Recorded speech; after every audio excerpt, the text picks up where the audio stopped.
Salam and peace.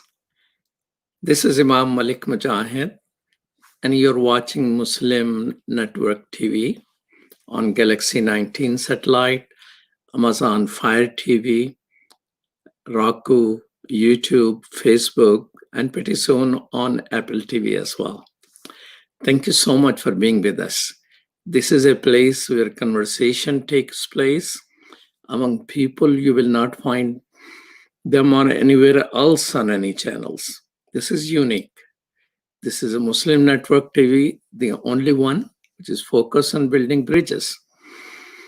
And we bring unique information to you. For example, today we'll be talking about Muslim heritage in America.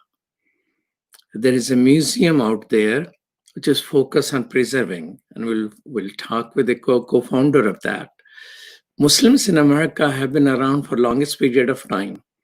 Actually, there were Muslims here who we probably don't know, because God Almighty has told us that He sent prophets all over the world. And all the prophet and messenger of God were following God. And Muslims believed they were Muslims. So among native people or people who were before that, there must be Muslims. But there are histories, before slaves were brought in here, 30% of whom people think were Muslims, and from West Africa at least. And Kunta Kunte, of the roots of Alex Haley, Alex Haley traced that he was a Muslim. But before they came here, before even Columbus failed to discover India and ended up somewhere in the Caribbean, people who were with him, he couldn't speak the language of the people, but some of his guides who were Muslims, they were able to speak to some people in the Caribbean in their language. Most people think that were Arabic people who were working with Native Americans. But before that, 500 years ago or so, there were Masa Musa. Were those people who spoke to people with the Columbus, who were guiding Columbus ships, or misguiding, that is, to reach India in a wrong way? Could they be the people who sailed with Mansa Musa? Nobody knows. And that's the history which is undiscovered. T.B. Irving was one historian. He was Canadian. He studied Islam in the Spanish world, and he has written about that.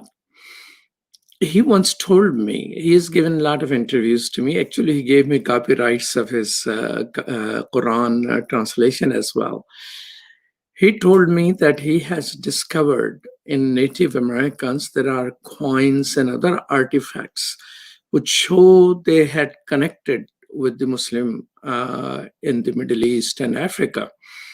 But he didn't have funding to look for that. Another scholar told me, and I am still looking if somebody can trace that one of the earliest treaty, probably the first treaty, which native people signed with the European colonizer who came here, had a name, Mustafa.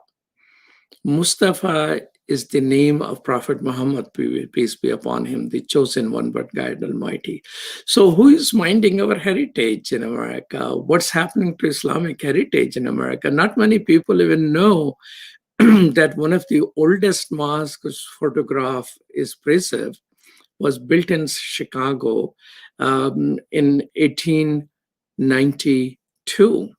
I have that photograph. And but there were mosques and there were people all around. All of that heritage is being lost.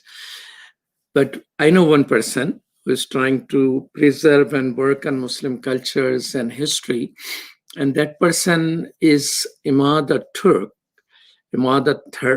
and who 2 decades ago founded a Islamic Museum of Culture and History with Okolo Rashid. Welcome to Muslim Network TV, brother. Assalamu alaikum, Imam Mujahid, and thank you for inviting me to the show. Wa alaikum assalam, peace be with you. Emad Al-Turk is chair and co-founder of International Museum of Muslim cultures. And muslimmuseum.org is the URL. And along with Okolo Rashid, who served as executive director, they established this museum. Emad Al-Turk is also a successful businessman and as an engineer, a president of an engineering firm called Wagoner Engineering of Jackson, Mississippi. Well, welcome to Muslim Network TV. It's my pleasure, and thank you again for inviting me. We have interviewed you and Okolo many times on Radio Islam, which we have been running in Chicagoland since a year, I think few months after 9/11, we started that. And now that has merged into Muslim Network TV, which is on satellite, Galaxy 19 and many other mediums. So tell us, thank you for establishing this museum. I love museums and I have been to excavations and done things since my high school days. So when was the museum established? And I know there is a very interesting event history behind that. Would you like to share that with us? Yeah, I would be delighted to do that. So back in 2000, actually, the city of Jackson hosted an exhibition, an international exhibition called the Majesty of Spain. So the local Muslim community in the Mississippi are very small, probably for the entire state around maybe 4,000 or 5,000 Muslims. So we approached the organizers and basically asked them, since they're going to be showcasing Spanish art, we figured that surely because the Muslims were there for 700 years until 1492, that maybe they will include Islamic contributions to Spain. But unfortunately, or maybe it's fortunate because this was the impetus for actually starting the museum. We met with the organizers and basically said, we don't really have an interest in showcasing the Islamic connection to Spain. We are going to be showing art starting in the 18th century forward. So it's primarily, white Spaniard art. So we got the committee together quickly and started planning really what do we need to do to basically tell the entire story of what happened in Spain and the contributions of Muslims, not only to the art, but really to the Renaissance of Europe. So we started working through this process through the local masjid at the time. Obviously, the museum was not formed. And we decided to actually rent a space across from where the exhibition is going to be to renovate it and do a companion exhibit to focus on basically Islamic Moorish Spain and its contribution to Europe and the West.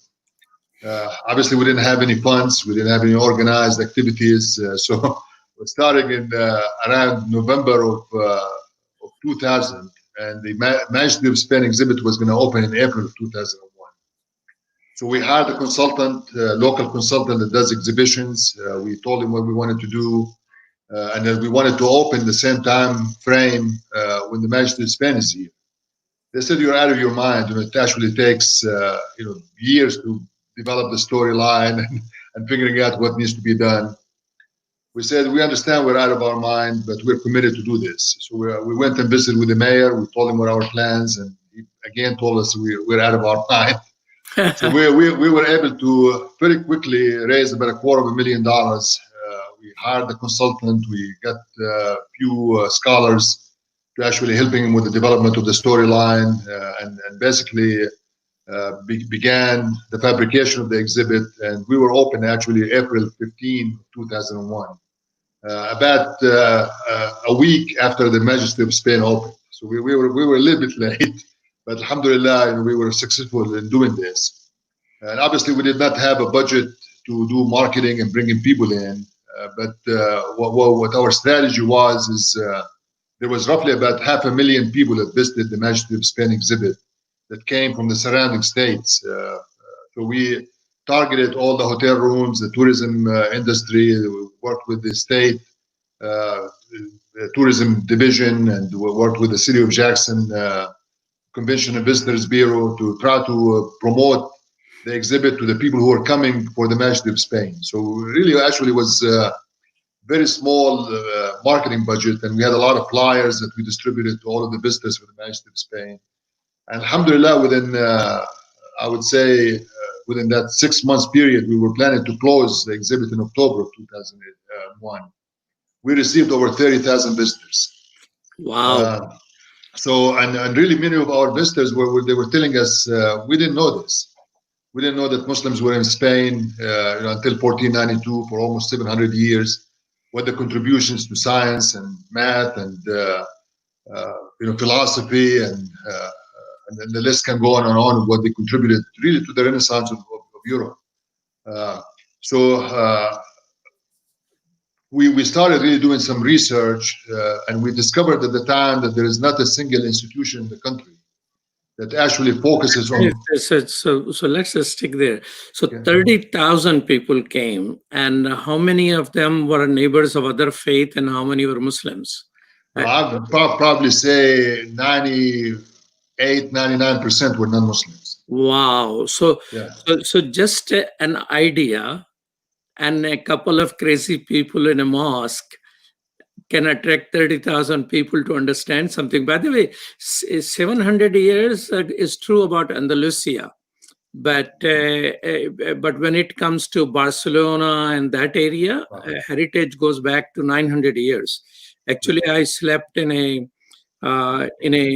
monastery north of about 2 hours north of Barcelona, Spain, and and my friend somehow lost his luggage. So we wanted to go and purchase some clothing for him. So I asked people, where should we go to purchase? Because monastery was on a mountain. And when I was sleeping there, I was already suspecting there is some Islamic heritage, because the mount next to it, the mountain has a very straight rock going up. And the name of that was Mount Sirat. Now, Sirat goes for a straight Arabic word. And I said, Malik, you're crazy. You always are thinking of strange things. So I slept. So next day when my friend came and said that he doesn't have a luggage and we need to buy some clothing and all that, I said, okay, let's go buy. So I asked people, where is there a shop in this place? And there is no shop in the area. But why don't you take a train down from the mountain? And the first station is called Balda. And that's where you will have a store. And Balda in Arabic means a town. And then I started looking for it, and I discovered not only history, but that heritage is still preserved in those areas. And one of the church in that area actually had the manuscript written by Ibn Khaldun in his own handwriting. Now, of course, that happened later than 900 years ago, because Muslim left that area, I think, about 800-900 years ago. But somehow they were still taking care of heritage somehow. So I saw the manuscript written, Ibn Khaldun Muqaddama, written in the handwriting of Ibn Khaldun there in an exhibit. So human heritage and civilization built on each other. And so sorry for interruption, but I got excited about what you. That's good. Great. Alhamdulillah. Yeah. So you thought once the exhibit was over, after 6 months, it was over? Well, we were supposed to close October of 2001. And of course, everybody knows what happened in September 11, 2001. And then we started doing some research to try really to figure out what we're going to do with the exhibit. Do we put it in storage? Do we continue the exhibit beyond October? Particularly now that there is need after September 11 for people to be educated about Islamic culture and history. So we really didn't know exactly what needs to be done. But the research showed that there was not at the time a single institution in the country that actually focuses on preserving Islamic history and culture. So we felt a passion to actually transform this into a museum. So we approached the museum board, both Okola and myself, and basically told them, we believe strongly that there is a space for us to actually have the first Islamic history and culture museum in Jackson, Mississippi. again, they told us, you're out of your mind. We're a small How community. come people know your mind so well, brother? I don't know, but I guess it's some people just don't see the vision for what needs to be done. But those people who had that Spanish exhibit, Islamic exhibit of Spain art, and deducted about 900 years of Islamic heritage there, were they able to understand and come to reason with you that these things were connected, or they remain arrogant about it? No, they remained arrogant. And really, we after we opened, we didn't really spend a lot of time focusing on them. We wanted to bring their visitors to come to the exhibit, and we were able to get 5% of their visitors, which is with the budget we had was wonderful. I mean, actually, having 30,000 people to come to really a small exhibition space was about 2,500 square feet compared to they had almost 20,000 square feet space. That shows all these diamonds and all these other jewels and artifacts that they brought from Spain with it. So I think we really exceeded all of our expectations of what we could have accomplished. But again, we really felt compelled, basically our families, Rashid's families and our family, to actually transform this into a full-time museum. Okay, let's talk about it as we take a short break. This is Imam Malik Mujahid. I'm talking to Brother Emad Al-Turk, and we will be right back after these messages.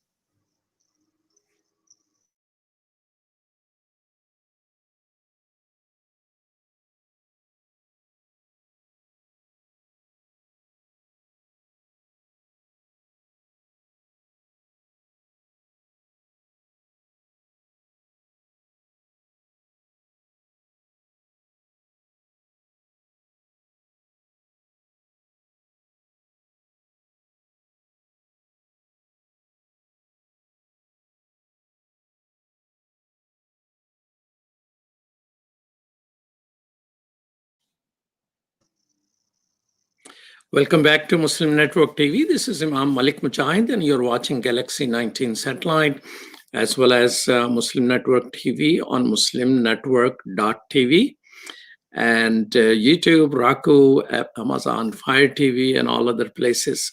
So, Imad, when the first page, which was essentially sort of connecting with what was happening in a very, very positively clever way, and getting some of the traffics, they failed to learn a lesson, but you saw the importance of that, and you started thinking of the future. So what future did you envision for it? Well, we envisioned that, since there's not a single museum in the country that focuses on Islamic history and culture, we can be that vehicle to actually establish this. And our research showed at the time that there was almost our size as a Muslim community in America, for example, is pretty similar in size to the Jewish community.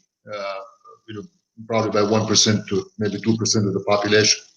But there is almost more than 50 Jewish museums in the country.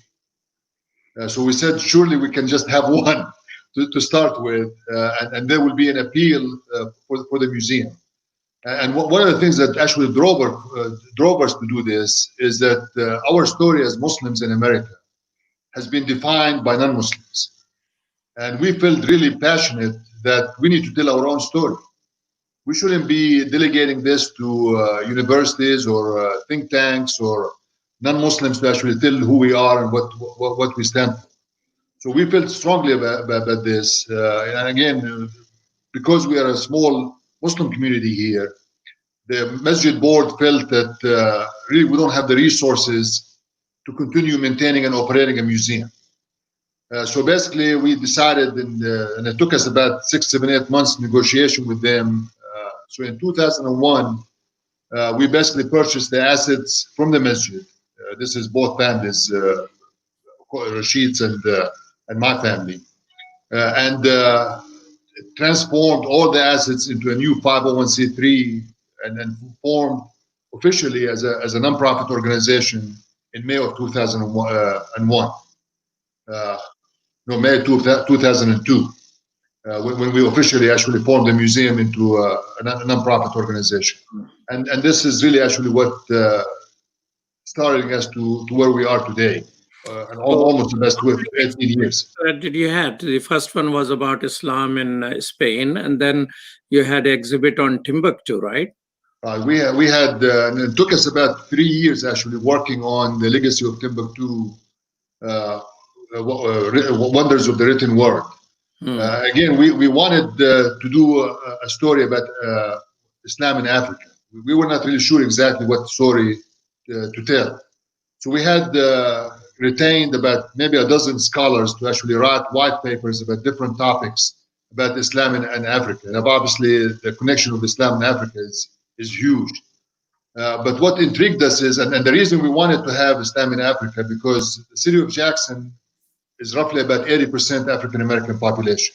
So we wanted to connect with the local population to tell a story that not only just abstract to them, but also make the connection between Islam and Africa, and also Africa and the enslavement story and the story of the connection with the South.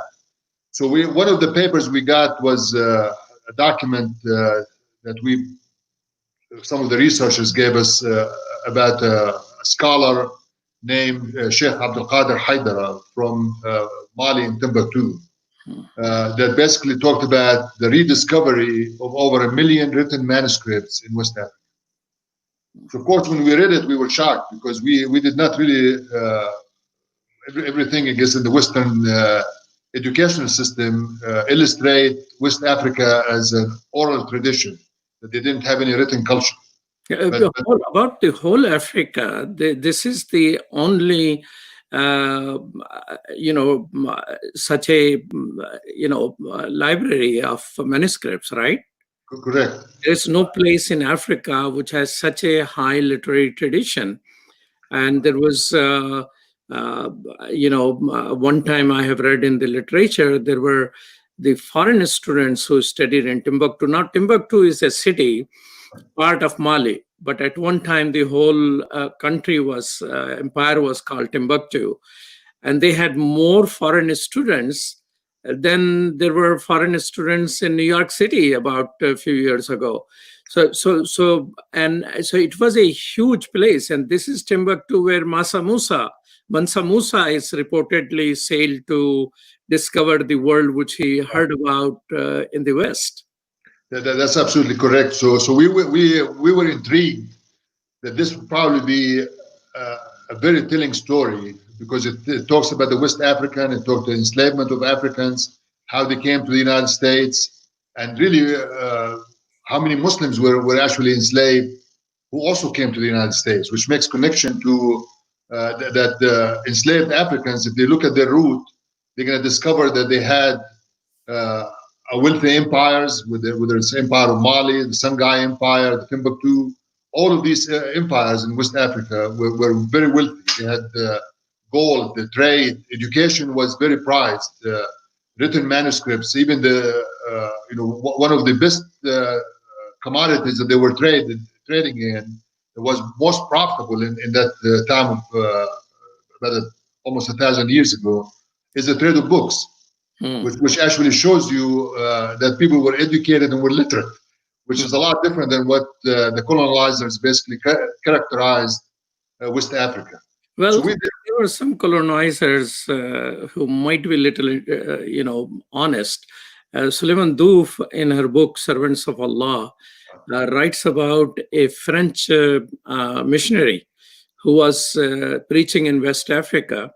And he mentions that there are more women who are literate and educated in West Africa than there are landlords in France. That's how he compares it.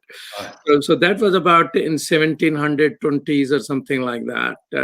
So that heritage of education you're saying goes back to 1,000 years. Absolutely, and that's why we were so intrigued when we got the research documents. Did you start that exhibit on Timbuktu? Well, what we decided to do after we got this is to actually go to Timbuktu. So in 2004, We packed our bags and went to Timbuktu. And now I feel very jealous. How come I didn't know you? How come you didn't take me to Timbuktu? well, we went actually 3 times, but I don't think in 2004 we knew each other. But inshallah, the next trip we will arrange that. So in 2004 we went there. We met with all of the government officials, and they basically told us that we need to make a connection with Sheikh Abdul Qadir Haidar, because he leads he was the president of all of the libraries in Mali, and there was roughly about over 100 privately held libraries. Actually, the government library only housed 20,000 manuscripts, but so most of the libraries are actually housed in private collections. So we went and met with Sheikh Abdul Qadir Haidara. We arranged an agreement with him, and we were able to bring 39 manuscripts to actually be on display, which they're still on display at the museum right now. So we were fortunate to have this agreement, and in 2006, we were able to actually launch the Timbuktu exhibit. Okay, so what other exhibit came after that? So currently we had a number of exhibits. We had an art exhibit, we had a photography exhibit that shows during Ramadan, actually shows photographs of about Islam and how Ramadan is practiced in roughly about 60 different Muslim countries. So we had photographs of all of those areas. This was in conjunction with Studio Basel, which did the photography all over the world. And this was this exhibition was actually featured in the Islamic Museum in Kuala Lumpur in Malaysia, and it was the first time that we're actually showing in the United States at our museum. And then finally last year we launched another exhibit called Muslims with Christians and Jews, an exhibition of covenants and coexistence. And again, this is continuation of really of our work to try to bring people of faith together in really understanding that the God's message is the same, whether it's to Christianity, Islam, Judaism, or anybody else. So we wanted to make the connection between Islam and those Abrahamic traditions, and really talking about the issues of unity, issues of peaceful coexistence, and contrasting and comparing the Constitution of Medina, the treaties that Prophet Muhammad ﷺ had with the Christians of the world. And this is a book that was written by Dr. John Andrew Morrow, who was a contributing scholar. And of course, Imam Mujahid, you are a contributing scholar to this work as well for the exhibit development. But also it's important to make the connection that these treaties were actually influenced even the development. Some scholars claim that they actually influenced the development of our Constitution in the United States and the Bill of Rights. There's a lot of similarities that we're contrasting between the Constitution of Medina and some of the treaties, particularly as it comes to the issues of protection of minority rights. So tell us, how many visitors per year have you been getting by average? On the average now, we've been getting probably around 10,000 visitors a year. Okay, so when I Google Islamic museum or Islamic art, something like that, there are other museums and all that pop up. And, as you know, the Metropolitan Museum of Art in New York has about 12,000 different objects of Islamic culture and heritage. So there seems to be other parties, but yours, and when I Google it, actually there is something else, America's Islamic Heritage Museum and Cultural Center in Washington, D.C., which pops up first, and muslimmuseum.org, which is yours, comes second, although that is nothing but posters which they have at this moment. So what we'll do is that if you just share with us in just a half a minute, what is your long-term vision for the museum? So in the last 3 years, our board decided to transform the museum from a regional institution to a national institution. We recognize that Mississippi is a rural state, although it's important for the museum to be here because of the issues of equity and justice and Jim Crow and all of the civil rights violations that happened in the South. But also it's important for us to transform this message across the country. So all of our exhibitions that we're developing right now, we're actually developing them as traveling exhibits, including the Covenants exhibit right now. It's designed as a traveling exhibit. So once it's finished, featured in Jackson, we're going to be traveling across the country as well. So we can significantly increase the exposure of the museum, the exposure of Islamic history to people across the country. And the Timbuktu exhibit, actually, we're redesigning it. We're in the process of doing this. Within the next 24 hours, we'll also travel the Timbuktu exhibit as well. Okay. Well, you're watching Muslim Network TV, where this amazing type of information is always available for you. This is Imam Malik Mujahid, and I'm talking with Emad Al-Turk, who is a co-founder of Islamic Museum in Jackson, Mississippi, but himself an engineer and a businessman. And he's just has an amazing mix, purely in America, only in America. We'll be right back after these messages.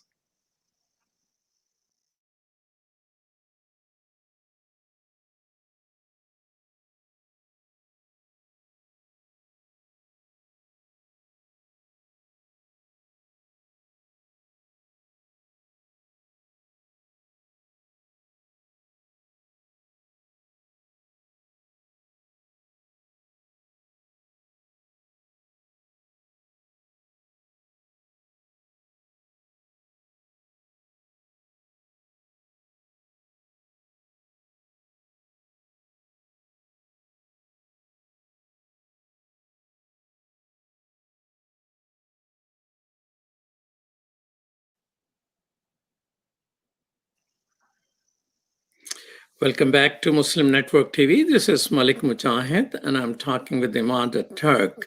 So, Emad, you are a Palestinian whose name, the Turk. You look white.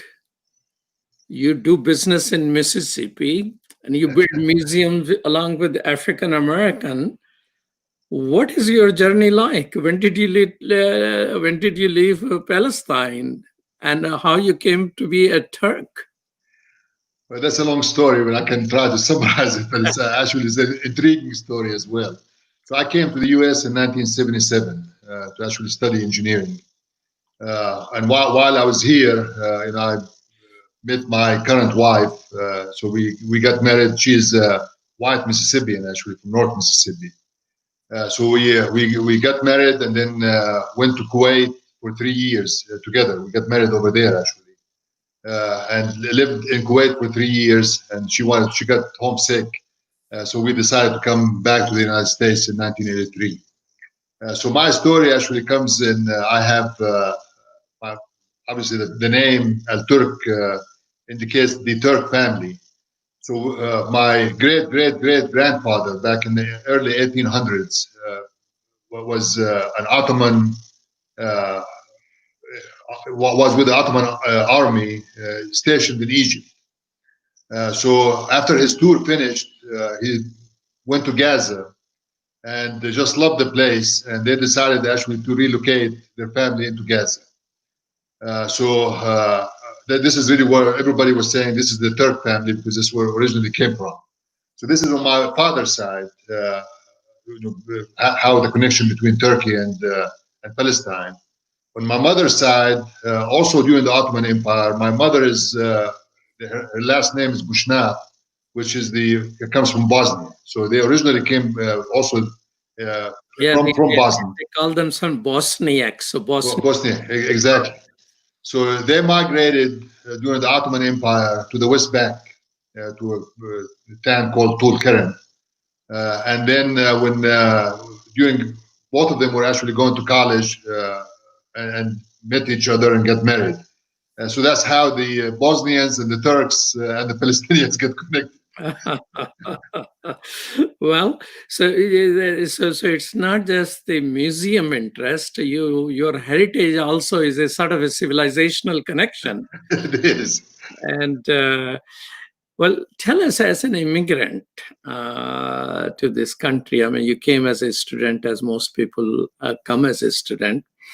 Today, we heard about an order from the US government, from the White House, that all foreign students, I don't know how many there must be 1 million foreign students. They are all around the country. They all must leave the United States, otherwise they'll be deported if their classes are only online. So in-person classes, they can stay. Now, everybody is worried about how classes are going to be. I thought that was draconian. And how is a person who came as a state and now leading a major engineering firm based in Mississippi, and contributing to our country. How do you feel as an immigrant, as a student who became an American and contributing that? I mean, don't we need fresh blood, fresh ideas? You go in California, Silicon Valley, I mean, there are people of all around the world, and they're leading and hiring and contributing to America. In Timbuktu, there will be all the foreign people who wants to learn anything. They will show up to Timbuktu at one time. And that civilizational center, instead of Timbuktu or Baghdad, it is now America. Will America go down once it closes its mind by not allowing the students to be here? Well, this is really, unfortunately, a sad time for the United States. Not only just with the issues of students and immigrants, but this is a very deliberate effort by the Trump administration to actually focus on reducing the total number of brown and African Americans and dark populations. So what's happening? This is all interconnected. The issues of the students, because they don't want the students to become prosper and stay in the United States. They don't want Hispanics to come over here and get change the demographics components. They want to keep African Americans really oppressed.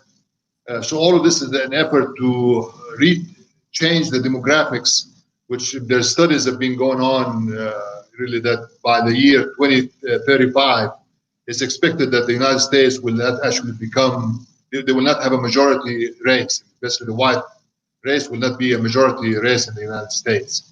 So this is the deliberate effort to change that. They want to make sure that this is a part of their white supremacy agenda.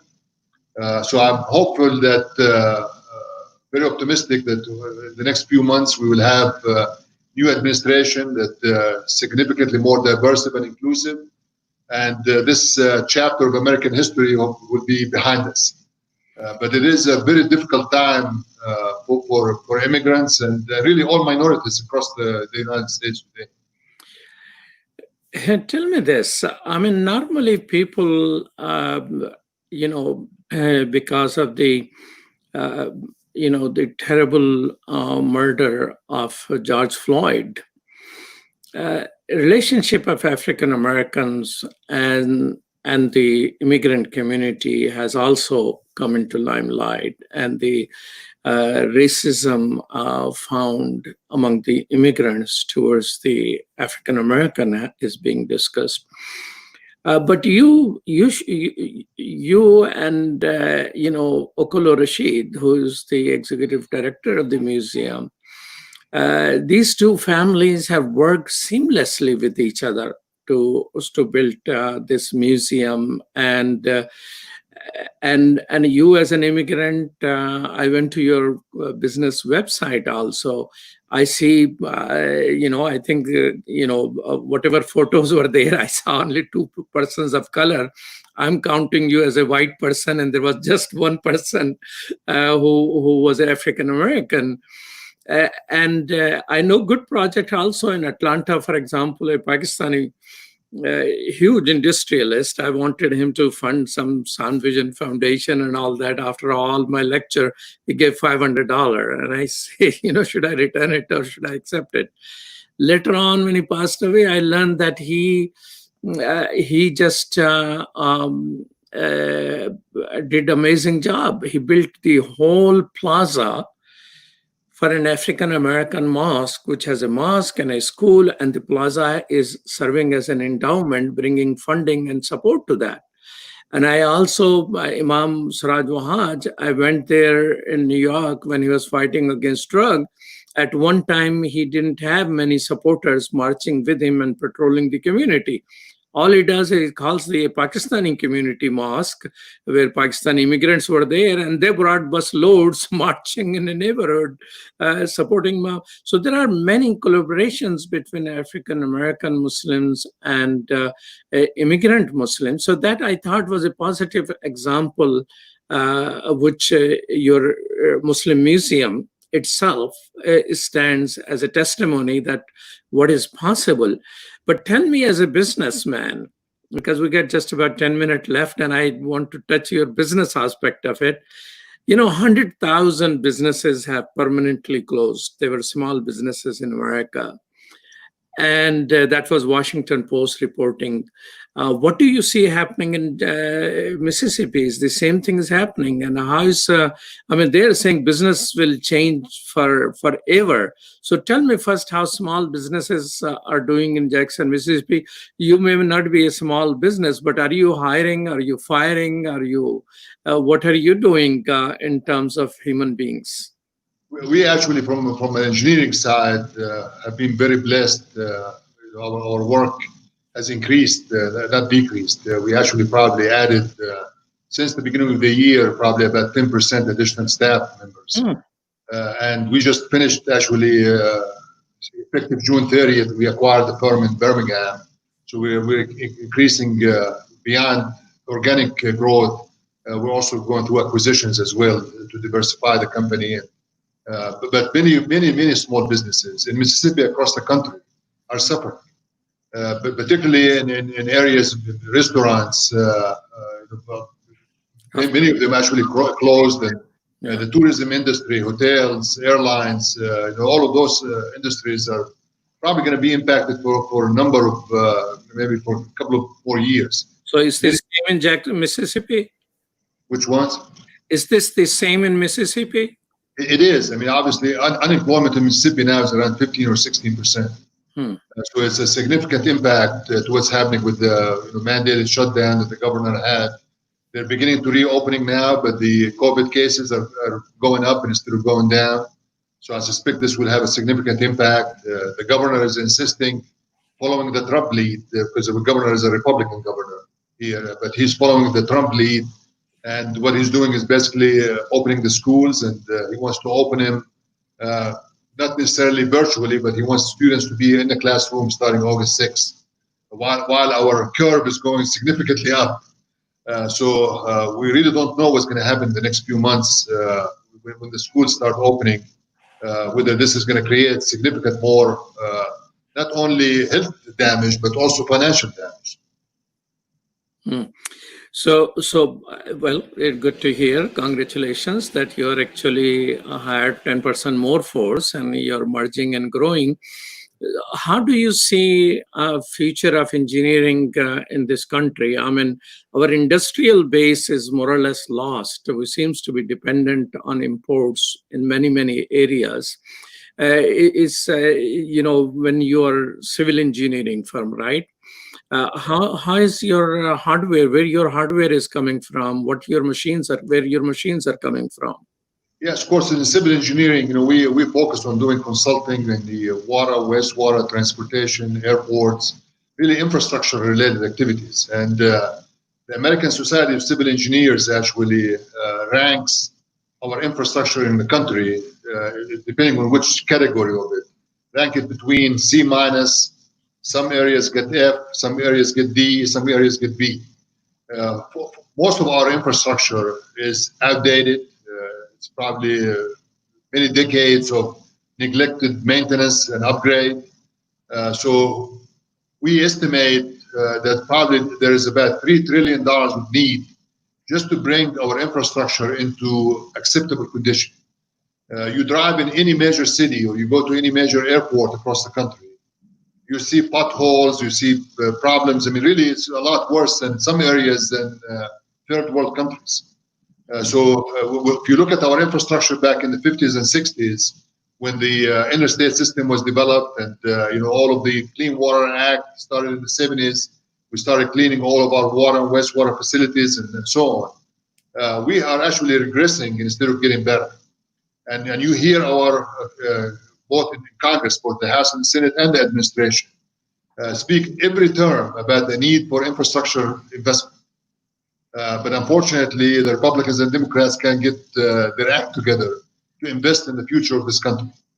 So we're spending trillions of dollars in wars overseas, but we cannot invest in our infrastructure, our people, and our resources to do this. So many of the local communities are doing it on their own right now. If you work on infrastructure and your business has gone up by 10% or more, does it mean some realization is coming and people are paying attention, or it's just a exception? No, I mean, I think there's the ones that are working on this is more state and local government, a lot more than the federal side. But of course, I mean, the magnitude of the need cannot be supported by the local jurisdictions. So you're going to have to actually get federal support ultimately with all of the infrastructure across the country. Tell me this, the equipment which you use, what percentage of is built in America, manufactured in America, and how much is imported? Yeah, of course, mostly what we use is hardware and software. We use computers and do software for modeling and design and other things so most of the software actually comes from the United States. The hardware, of course, come from all over the world, but primarily in China and other parts. But of course, in the construction side, when you start building, steel, come from China as well. And of course, some of the building material, most of it like gravel and concrete and cement, come domestically as well. So So do you see industrial base of our country? I mean, Trump has talked about it at least. He says that he spoke to some of the leading manufacturers, Apple and other people, to bring manufacturing back to the US. Do you see some serious conversations about it in the business community, or those people who are engaged in the manufacturing aspect of it? Do you think we will recover and come to a balance? No, I don't think we need to recover, to be honest with you. This is we went through the industrial revolution a long time ago. Now it's a technology revolution. So really, there's virtual technologies, a lot of things that need to be done in a different way moving forward. Many of the engineering projects as well. I mean, they're using advanced engineering that does not require a lot of manufacturing. You have to invest in green infrastructure. You have to invest in solar and wind energy. And so we have the capabilities to actually transform it from coal and fossil fuel and other industry into more green infrastructure that will allow us to protect the environment while we're increasing jobs and economic advancement and creating new jobs, really, for the future of America. So in terms of job and new technology, good. But don't you think complete dependence on foreign, for example, we needed masks, that little thing. And here are people and president's son-in-law flying to China and talking to all around the world and asking people. And here's China, who is going around giving gifts to 150 countries of the things which we need here, and nobody's providing us. So do you think a balanced approach towards keeping manufacturing a part of manufacturing or essential manufacturing, diversifying the suppliers, are a better future strategy or not? Well, of course, from a security perspective, there has to be a definition of what's essential commodities that need to be done in the United States. Really, it's actually poor planning that we should not have domestically produced masks and healthcare critical infrastructure elements. So those critical infrastructure components, from a manufacturing perspective, need to be done here. But this is an interdependent world. We don't live in isolation, like really what President Trump wants to do. I mean, basically, he's trying to put boundaries around us. And this for the long term is not going to serve the United States with. So I'm not really, I think it will be significantly more advantageous for us to invest in the technologies and the manufacturing of the future, not the manufacturing of the past. Well, thank you so much, Emad Al-Turk. It was pleasant talking to you, and I hope that your business continue to grow, and we hope the museum continue to grow, and we hope that somebody who people can say that he's out of his mind or she's out of his mind can start a museum in Chicago. Inshallah. Thank you. Peace. Salam. You have been watching Muslim Network TV.